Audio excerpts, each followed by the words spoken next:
Rencontre ce matin avec un créatif polyvalent.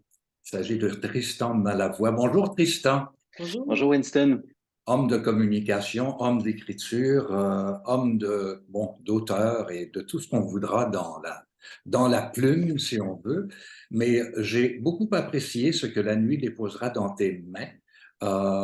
Recueil de poèmes en prose qui ressemblent un peu à des haïkus à la japonaise. On me Et l'a dit. je suis pas le premier à te le dire, hein, c'est ça. Alors, Tristan, j'aimerais que tu d'abord rencontres Sylvie, Bonjour. partenaire, partenaire de tout, quoi. Et Bonjour Sylvie. c'est bon, c'est inhabituel, mais j'aimerais commencer par la page couverture de ton livre, qui est fort intéressant. L'histoire, raconte en deux mots. J'ai découvert l'existence il y a assez peu de temps de ce qu'on appelle le disque de Nebra.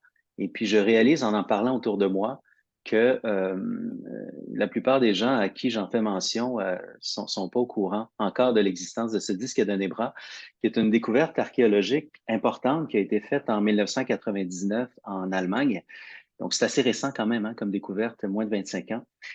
Le disque de Nebra, c'est un disque de bronze incrusté de plaques d'or, un objet absolument splendide et qui daterait, il y a bon, des petites chicanes autour de la datation, mais la datation la plus sérieuse qu'on nous donne, c'est celle-ci, ce disque de Nebra daterait de 1600 avant Jésus-Christ. Et ce serait, c'est là que ça devient vraiment intéressant, la toute première représentation de la voûte céleste connue. Alors, moi, j'ai découvert l'existence de ce disque il y a quelques mois. Tout de suite, j'ai eu envie de l'intégrer dans un poème. Il faut dire que j'avais quelques poèmes en chantier qui faisaient beaucoup mention de beaucoup référence à la voûte étoilée, au ciel, aux étoiles. Et alors, je l'ai glissé dans un poème. Puis quand les gens des éditions Main Libre avec qui j'ai fait ce livre m'ont demandé qu'est-ce que tu verras en page couverture, j'ai dit, ben, il me semble que ça serait une bonne piste, ça. Et puis, la graphiste, Isabelle Toussaint, elle est partie du disque de Nebra, puis elle en a fait une représentation artistique que j'aime beaucoup. Ben écoute, c'est la prémisse à savoir est-ce que bon, tu as créé après ou tu as créé avant, mais je me dis de toute façon, c'est pas important parce que de toute façon, la graine est semée et le talent est là. Alors, voici, j'ai fait le choix de quelques textes et j'aimerais ça en lire un petit bout. Et puis après ça, je vais te demander d'en choisir un. Tu as le livre pas loin où tu les as en tête et que Il va tu falloir m'en que j'aille le fasses. chercher, mais oui. Ah ouais, bon, ça va. Alors écoute, je vais commencer très court. C'est ta maison s'altère, un bruit à peine perceptible, un mulot dans le mur, une odeur de brûlé. Et il y a dans ce court texte plein de choses. Observation, enfin, je te laisse continuer. Euh, Peut-être que je commencerai par dire que j'ai grandi dans une maison à laquelle j'ai toujours accès parce que mes parents y vivent toujours. Une maison en Estrie, à Saint-Denis-de-Brompton, une maison de ferme que mes parents ont un peu améliorée, agrandie avec le temps, mais qui est restée une maison, une vieille maison québécoise, tout en bois ou presque. Et j'ai grandi avec des murs qui craquent un peu, puis avec toutes sortes d'histoires qu'on pouvait se raconter sur ce qu'il y avait derrière ces murs et dans la cave. Et puis alors, des fois, il y avait vraiment de la vie. Il y avait des souris, entre autres. C'est des coins où, évidemment, les souris se faufilent dans les maisons. Mais aussi, il y avait tout ce qui était peuplé par l'imaginaire, tout ce qu'on pouvait imaginer comme fantôme, évidemment, comme esprit. Et avec l'esprit comment je dirais, frétillant que j'avais petite fille, je m'imaginais plein de choses. Et ce texte-là ne parle pas que de cette maison de l'enfance, mais il fait référence, disons. Il fait référence. Et ça s'inscrit dans une suite de textes, disons que c'est un des segments du recueil où il est beaucoup question de l'intériorité, il est question de l'habitation, il est question de ce lieu où on se réfugie et des rapports, des frontières parfois fragiles entre ce lieu repère et puis le vaste monde et puis le vaste ciel. Voilà, j'espère que ça suffit comme réponse. On reviendra au triptyque de ton livre dans quelques instants, mais j'aimerais que Sylvie nous fasse part d'un de tes textes. Les oiseaux, tu les appelles de toutes tes forces. Tu t'époumones à pousser les nuages pour leur venir. Ils arrivent enfin, et tu ris, tu chantes leur chaos dans l'espace. Tu danses et viennent d'autres oiseaux. Le ciel palpite, le ciel n'est plus qu'un froissement d'ailes noires. Le soleil caché de nouveau derrière une nuit relative. C'est joli. Vas-y, vas-y. Merci. Alors, on est Merci. un peu, Tristan. Ben, les oiseaux sont assez présents dans ce recueil. Et puis ici, ils symbolisent quelque chose qu'on appelle, qu'on espère, et puis qui vient peupler un ciel vide au départ, mais oiseaux qui, une fois qu'ils sont arrivés, arrivent peut-être en trop grand nombre et puis finissent par représenter de nouvelles opacités. Donc, c'est là-dessus que j'ai joué. Des fois, on appelle très, très fort quelque chose qui, euh, qui est pour nous synonyme de liberté, d'évasion, mais qui peut devenir de nouveau une sorte de prison, une cloison. Donc, c'est cette idée-là que j'ai placée dans le poème. Je regarde, parler du triptyque il y a quelques instants, un peu ce qu'on recueille. Des rouges anciens, un premier temps. Il y a Galaxie M87 et finalement, dans la nuit relative. Pourquoi avoir choisi de séparer ces différents textes? Euh, alors, je dirais que le premier segment fait référence à la notion de mue, de transformation, qui était ma thématique première quand j'ai commencé à travailler ces textes-là. D'ailleurs, il est beaucoup question du monde animal, des reptiles, entre autres, euh, et des couleuvres, de la mue des couleuvres et des serpents. J'ai beaucoup joué autour de cette thématique-là. Donc, on est quand même dans quelque chose de très, très terrestre, hein. On est sur Terre, on est dans la forêt beaucoup dans ces premiers poèmes. Et dans le deuxième segment, Galaxium 87, je fais référence davantage au ciel, dont on a parlé d'entrée de jeu, et une fascination pour le cosmos que j'ai toujours eu. Puis, ce que je fais beaucoup, c'est installer un jeu de miroir entre l'infiniment grand, l'infiniment lointain et l'infiniment proche. Donc, ce ciel étoilé, évidemment, on va le percevoir depuis la Terre, mais on va percevoir aussi beaucoup de similitudes entre ce qu'on observe ici-bas, puis ce qu'on observe à une échelle cosmique gigantesque et, euh, et avec parallèle même entre ces grands mouvements cosmiques et puis ce qui se passe à l'intérieur de nous, entre les mouvements du cœur aussi. Ça, c'est pour la deuxième partie. Et puis, dans la troisième, on est peut-être plus dans la résultante ou un début de réponse à la question que je pose, même s'il n'y a pas de point d'interrogation, avec le titre de mon recueil, Ce que la nuit déposera dans tes mains. Donc, peut-être qu'on commence à observer d'un peu plus près ce que l'attente, la patience peut nous donner si on se met à l'écoute des choses, ce qui est la trame de fond de le projet central de mon recueil.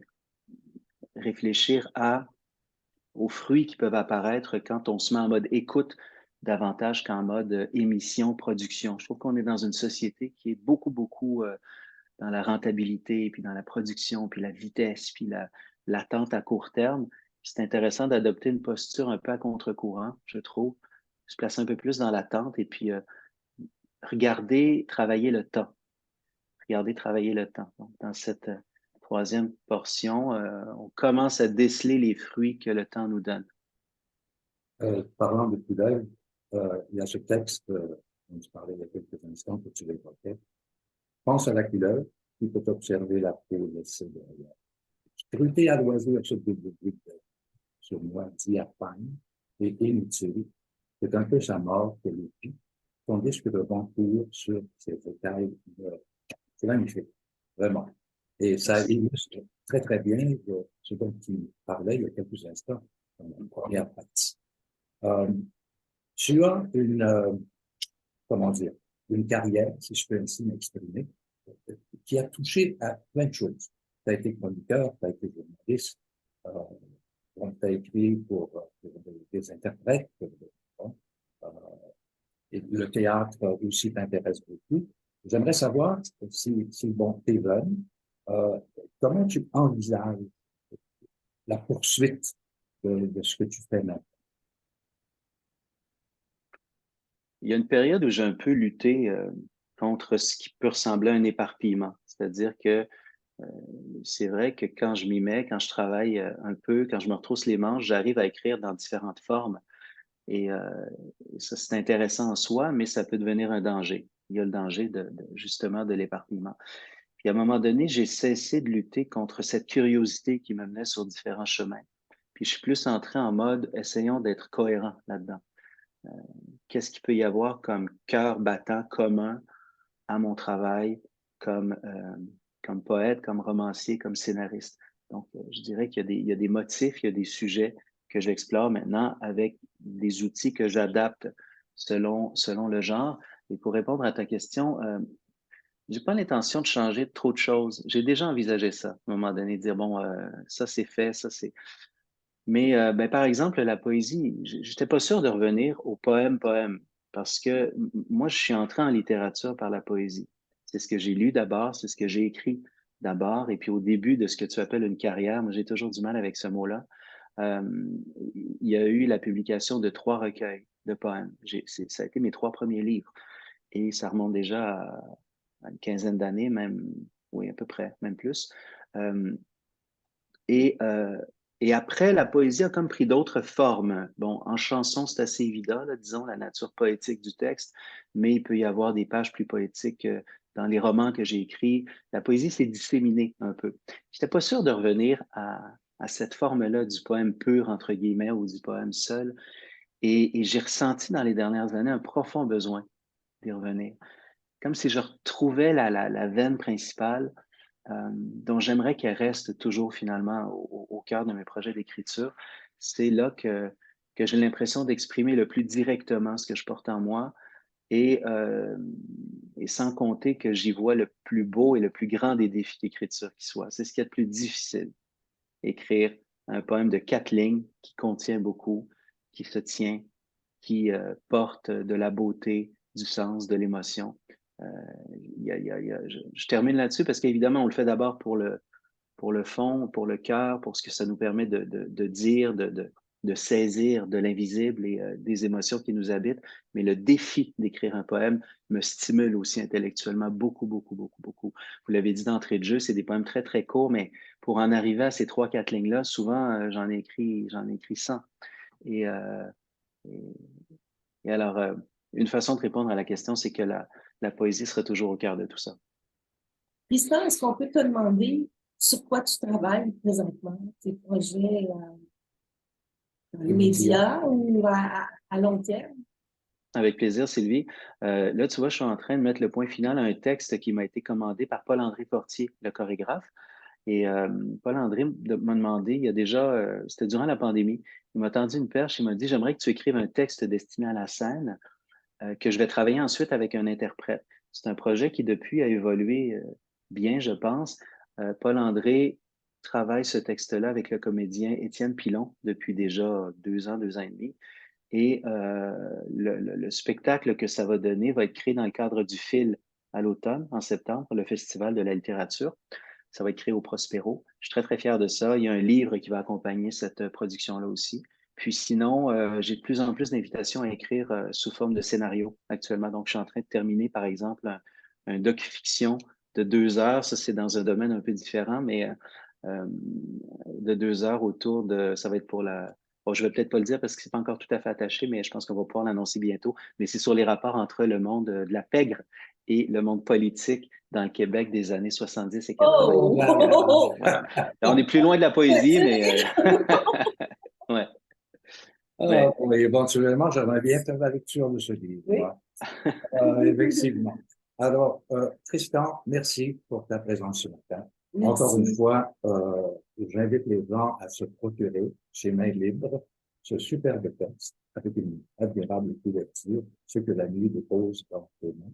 Et je te souhaite que la journée ici se dépose bien dans ta foi. Merci beaucoup, Tristan. Merci. Merci à vous deux pour l'intérêt et pour les belles questions. À bientôt. À bientôt.